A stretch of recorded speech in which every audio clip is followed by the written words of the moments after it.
Now, according to the police warrant, Missy had been exchanging so-called intimate messages with a man she met 3 months ago on LinkedIn.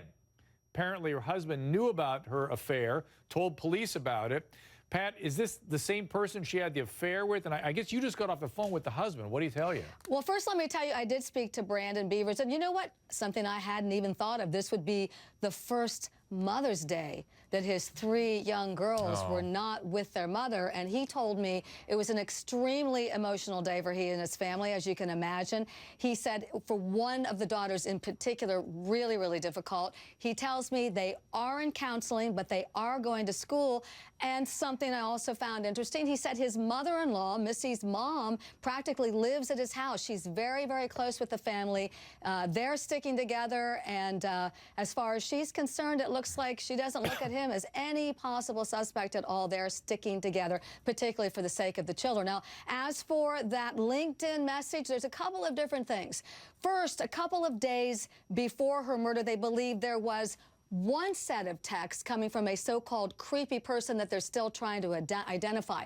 But according to the affidavits, and I read them all today, there was another communication going on with someone else for a matter of months. It is unclear whether that person, I could name him, but I'm not going to at this point. All you have to do is read the affidavit, that person and she were communicating, according to this, since January. Now, that doesn't mean anything. We don't know that that's an affair. Could be a friendship, but Pat, that's what we know. Do you get any of the content of that LinkedIn exchange through the affidavit? No, the affidavits and all the ones that I read do not talk about anything having to do with this person, whom I will not name at this point, but allegedly has been, or not allegedly, it's in the affidavit. Police believe that they've been communicating since January. But Randy, do you have a hunch on this? I mean, it looks as though somebody, either the wife was involved with, or something like that, or the wife of somebody he was involved with, perhaps she was involved with.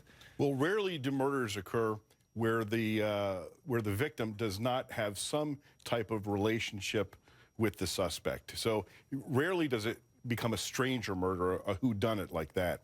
So I think that when everything comes out, there sounds like there's a ton of leads here, and they're following it up. But generally speaking, there is a relationship.